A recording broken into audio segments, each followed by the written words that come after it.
এয়া হ'ল মুখ্যমন্ত্ৰী হিমন্ত বিশ্ব শৰ্মা আৰু শিক্ষামন্ত্ৰী ডাক্তৰ ৰণোজ পেগুৰ হিটলাৰী ৰাজ।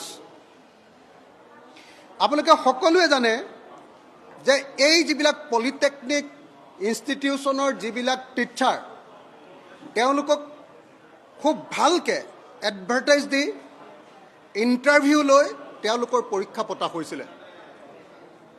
তেওঁলোক বহুত চোকা চোকা ল'ৰা হয়, কোনোবা PhD লোৱাও আছে, কোনোবা MBA কৰা আছে। এনেকুৱা ধৰণৰ বহুত চোকা চোকা ল'ৰা হয়। তেওঁলোকৰ মাৰ্কছো কাট অফ মাৰ্কছো দিয়া হৈছিলে 82%। 82% কাট অফ মাৰ্ক তেওঁলোকক ধৰি দিয়া হৈছিলে। 82% কাট অফ মাৰ্ক ধৰি দিয়াৰ পাছত যিসকলে চাকৰি পাইছিলে 64 প্লাছ গোটেইখিনি মিলাই 147, 147 জন শিক্ষক ফেকাল্টি মেম্বাৰ, তেওঁলোকক চাকৰি দিয়াৰ পাছত তেওঁলোকৰ আকৌ চাৰ্টিফিকেটখন জমা লৈ লৈছিলে ডিপাৰ্টমেণ্টে, ইনষ্টিটিউশ্যনে জমা লৈ লৈছিলে। কৈছিলে যে তোমালোকে অৰিজিনেল চাৰ্টিফিকেট ইয়াত জমা দিয়া, যাতে তোমালোকে আন কোনো ঠাইত গৈ বেলেগত চাকৰি কৰিব নোৱাৰা।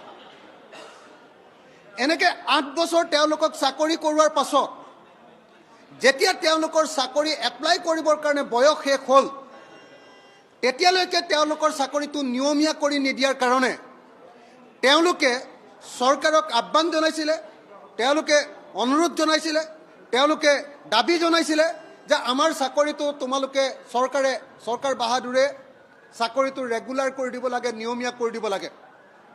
আৰু সেই কথাটো আহ্বান জনোৱাৰ কাৰণেই 147 জন শিক্ষকক এনেকৈ চাকৰিৰ পৰা খেদি দিয়া হৈছে। তাৰ কাৰণে আমি অপজিশ্যনৰ পিনৰ পৰা আজি ব্যাপক প্ৰতিবাদ সাব্যস্ত কৰিলোঁ। আৰু আজিৰ দিনটোৰ আটাইতকৈ ভাল খবৰটো, কংগ্ৰেছ, AIDF, CPIM, ৰাইজৰ দল, এই চাৰিওটা বিৰোধী দলে একেলগে ক'লো যে 147 জন শিক্ষকৰ চাকৰি ঘূৰাই দিব লাগিব। কিন্তু আমি দেখিলোঁ যে চৰকাৰ এতিয়া নাচুৰ বান্দা, চৰকাৰে কোনোপধ্যে চাকৰি ঘূৰাই নিদিওঁ বুলি শিক্ষামন্ত্ৰী ডাঙৰীয়াই অলপ আগতে ইয়াতে কোৱা বুলি আমি জানিব পাৰিলোঁ, সাংবাদিকসকলক কোৱা বুলি আমি জানিব পাৰিলোঁ। গতিকে আমি এই মুহূৰ্তত হিমন্ত বিশ্ব শৰ্মা আৰু ডাক্তৰ ৰণোজ পেগুৰ হিটলাৰী ৰাজ বন্ধ কৰিবলৈ দাবী জনাইছোঁ।